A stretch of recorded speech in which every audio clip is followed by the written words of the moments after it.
जाना था मथुरा वृंदावन और पहुंच गए भगवान जगन्नाथ जी के दर्शन करने। कैसे पहुंचे? 5-6 लोगों को हमारे साथ जाना था। अब हम आपको आगे बताएंगे। 14 अगस्त को हमारे यहाँ एक व्रत होता है, जिसका लड़का रहता है वो माँ व्रत करती हैं। उस दिन मेरा व्रत था, उसी दिन हमको निकलना था। तो ये भी वीडियो बल्कि ये मैंने बनाया हुआ है। मैं आपको ज़रूर ये शेयर करूँगी कि कैसे पूजा की जाती है, क्यों की जाती है और इस पूजा में क्या क्या करना पड़ता है। ये मैं आपको जो है नेक्स्ट वीडियो में ज़रूर बताऊँगी, क्योंकि इसी दिन हमको जगन्नाथपुरी जाना था। और हम लोग पूजा करने के बाद और हम स्टेशन पहुंच गए। अब मेरी छोटी बहन का पूरा परिवार था, मेरी कोई तैयार नहीं थी। प्रयागराज से हम चल चुके हैं। मेरी छोटी बेटी की तबीयत खराब होने के कारण मेरा जो है मथुरा वृंदावन की 22-23 की तैयारी थी जुलाई में, लेकिन बेटी की वजह से मैं गई नहीं, तो मेरी वजह से कोई नहीं गया। फिर मेरी बहन तो बहुत पहले से उसने रिजर्वेशन कराया हुआ था, मुझसे पूछा था, लेकिन मुझे मालूम था कि मैं नहीं जा पाऊंगी। मैंने मना कर दिया। और उसके बाद जब रक्षाबंधन के 2 दिन पहले मेरी छोटी बेटी की बड़ी सास एक्सपायर कर गई, तो मेरी बेटी ससुराल चली गई, क्योंकि वो उनके यहाँ एक्सपायर होने के कारण 13 दिन वो आ नहीं सकती थी। मेरी बहन ने फिर मुझसे कहा कि चलो और तुम एक जनरल टिकट ले लो, हमारे साथ निकल चलो। फिर बाद में मेरा भी मन वो हो गया और मैं तैयार हो गई, और मैंने वाकई जनरल टिकट ही लिया था, रिजर्वेशन भी नहीं कराया था। और मैं जगन्नाथपुरी के दर्शन करने निकल ली। और कहते हैं कि जब भगवान बुलाते हैं तो कहीं की तैयारी करो, जहाँ जाना होता वही होता है। और यही कारण था कि मैं मथुरा वृंदावन न जाकर मैं जगन्नाथपुरी के लिए चल दी। और मेरी बहन की वजह से और ये ऐसा हुआ। और वाकई मुझे खुशी तो बहुत हो रही थी। खुशी इसलिए बहुत हो रही थी कि चारों धाम का पहला धाम मैं करने जा रही थी, और बिना कोई प्लानिंग, बिना कोई मैंने सोचा नहीं था। तो मैं मन ही मन भगवान को बहुत बहुत धन्यवाद कर रही थी कि आपने मुझे अपने यहाँ बुलाया और मैं आई। और मुझे बहुत अच्छा लगा जो है। और वैसे मेरा ये वीडियो बनाने का कोई इरादा नहीं था, लेकिन किसी के कहने पर, किसी भाई के कहने पर मैंने कोशिश किया। जो हम लोगों ने थोड़ा बहुत बच्चों ने जो वीडियो बनाया, उनसे सबसे लेकर मैं ये बनाने की कोशिश कर रही हूँ। और मैं जब उड़ीसा पहुँची, या मैं सच बताऊँ तो मुझे बिल्कुल लगा नहीं कि मैं एक नए प्रांत में आई हूँ। वहाँ सब हिंदी से बात कर रहे थे, सब बहुत ही मतलब मदद वाली स्वभाव के थे, कहीं कोई किचकिच नहीं, सबका एक रेट, एक स्वभाव, कहीं लूट नहीं। मुझे ये सब बहुत अच्छा लगा। और उड़ीसा में बहुत ही हरियाली है, ये देख के बड़ा मन प्रसन्न हो गया है। और ये नारियल के पेड़ वगैरह, मैंने नारियल के पेड़ शायद ऐसे इक्का दुक्का देखा हो, लेकिन इस तरह मैंने नहीं देखा था। मुझे बहुत अच्छा लगा। पूरे रास्ते में केले का पेड़, बांस का पेड़ और इसका नारियल का पेड़ मुझे सब देखने को मिला। हरियाली देख के तो मेरा मन प्रसन्न हो गया। और सबसे जो खुशी थी वो तो मैं उसको क्या बयान करूं जो है। और रास्ते में बागेश्वर स्टेशन पे मेरी संस्कृत की बहुत जानकार अध्यापक हमारे साथ पढ़ाती थी। अब ये मैं इनकी ननंद की ननंद हो गई हूँ। अब ये रिश्ता आप बताइएगा कि मेरी क्या लगेंगी। मैं इनकी ननंद की ननंद हूँ, और मेरे लिए, हम लोगों के लिए खाना बना के लाई, मेरे दोनों बहनों को मुझे साड़ियाँ दी। और मैं वहाँ से फिर, क्योंकि मैंने कोई वीडियो तो बहुत अच्छे से बनाया नहीं था, इसलिए जो भी फ़ोटो और वीडियो मिला मैं आपको बना रही हूँ। और हम लोग जगन्नाथपुरी पहुँच गए।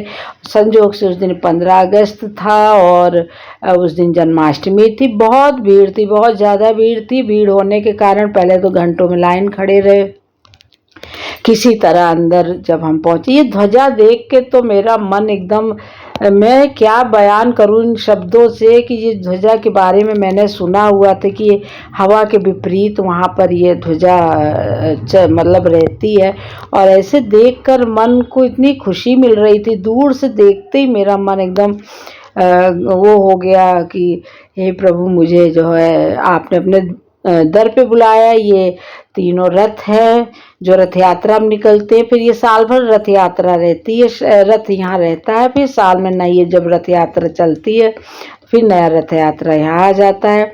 और मैंने बताया जब हम लोग गए अंदर दर्शन करने, क्योंकि मोबाइल तो ले नहीं जाना था, तो दर्शन इतनी भीड़ थी कि मैंने पैर उठाकर बड़ी मुश्किल से जब अंदर देखा तो बस मुझे उस भगवान की आंखें दिखी और इतनी भीड़ थी कि फिर हम आगे हो गए। लेकिन मन में एक अकुलाहट और वो हो गया कि मैं दर्शन नहीं कर पाई, और लेकिन फिर भी संतोष कर लिया कि इनके मैं अंदर आ गई, गर्भगृह के पास आ गई, यही संतोष कर लिया। और उसके बाद मैंने कहा फिर शायद मुझे बुलाएंगे। उसके बाद हम लोग दूसरे दिन बस क्या कहते बुकिंग हुई थी, पूरे उड़ीसा में भुवनेश्वर में घुमाना था, और हम लोग कई जगह घूमने गए, वाकई बहुत अच्छी जगह घूमने गए। और उसके बाद जब हम लोग घूमने के बाद आए और जिस दिन हमको प्रयागराज जाना था तो उस दिन हमने अपनी बहन से कहा, जबकि बच्चों का और भी कहीं जाने का मन था। ये हम जिस दिन रुके थे जहाँ होटल में, वहाँ से समुद्र पास था, तो रात में हम लोग घूमने गए। मुझे बहुत अच्छा लगा, इतना सुंदर लगा रात के समय, और समुद्र की जो लहरें वाइट कलर की, वो बहुत देर बैठे रहे, उठने का मन नहीं कर रहा था। जब समुद्र में हम लोगों ने अंदर गए, जल का स्पर्श किया, और तो जैसे सारी थकान रास्ते की दूर हो गई थी हम लोगों की। और मुझे ये लगा कि कवि क्यों न कविता लिखे, जो यहाँ पर क्यों नहीं कवि जो है कविता ऐसा लिखे, ऐसा माहौल, ऐसा मतलब जो समुद्र के किनारे रहते वो लोग जानते हैं। मैं तो एक बार बम्बई गई थी, लेकिन जो सच पूछिए तो यहाँ मैंने बहुत अच्छे से समुद्र के किनारे हम लोग 2-3 दिन बैठे और बहुत मज़ा आया। जो है मैं, मेरी बहन, मेरे बच्चे बहन के, और फिर हम लोग जल्दी होटल भी वापस चले गए थे। मैं आपको बता रही थी कि जब मैं प्रयागराज आना था तो हम लोगों ने कहा कि उस दिन सुबह ही दर्शन करने जाएंगे और कहीं घूमने नहीं जाएंगे। और हम लोग 8 बजे लाइन में लग गए। संजोग ऐसा हुआ कि उस दिन भीड़ नहीं थी, और जब भीड़ नहीं थी हम गर्भगृह के अंदर तक प्रवेश मिला, मतलब भीड़ थी लेकिन अंदर जब जाने दिया, बहुत अच्छे से हमने दर्शन किया। भगवान कृष्ण जी, बलदेव जी, सुभद्रा जी, अब मैं क्या बताऊं, मेरी जो मन में एक वो थी, वो आंखें मेरी छलकने लगी जो है कि हे प्रभु, आपने मेरी इच्छा पूरी की। बिल्कुल मंदिर गर्भगृह के पास गई, पंडित जी ने मुझे कलावा भी दिया बांधने को, और संजोग से एक भगवा कलर का अंगोछा नया मेरे पैरों पे आके गिरा। बस मैं, क्योंकि भीड़ थी तो मैं किससे पूछती, मैंने उनका प्रसाद समझ के तुरंत अपने कंधे पे रख लिया। बहुत अच्छे से दर्शन हुआ। आप लोग कभी भी जाइए तो मंदिर के पास ही रूम लीजिए, और वहाँ से मंदिर पास रहेगा। रेट वही, हम लोग 4 किलोमीटर थे तो भी रेट वही था, पास में हमने पता किया तो भी वही रेट था। आप मंदिर के पास रहेंगे तो समुद्र भी आपके पास है और मंदिर भी पास में है। दूर से रूम लेने पे क्या है कि उतना आपको किराया देना पड़ेगा, उससे अच्छा है कि आप 800 में 1000 रुपये में अच्छा रूम मिल जाएगा आपको। और आप लोग जब भी कभी भी जाइएगा, बिल्कुल मत सोचिएगा हम दूसरे प्रांत में जा रहे हैं, क्योंकि मुझे ऐसी जगह कहीं नहीं मिली अभी तक गई, ना कोई लूट, ना कोई मांग, कुछ नहीं, जो आपकी इच्छा हो वहाँ पे कुछ। ये सब देख मेरा मन प्रसन्न हो गया। जहाँ भी हम लोग जाते थे हिंदी में सब बड़े अच्छे से बात करते थे, क्योंकि मैंने प्लानिंग से ना वीडियो बनी थी, जो हम लोगों ने आपस में फ़ोटो और वीडियो बना था, उसी से मैं आप लोगों को ये वीडियो बना रही हूँ। और जगन्नाथपुरी के जो दर्शन हुए तो सच बताऊँ कि मुझे बहुत अच्छा लगा, बहुत अच्छा लगा।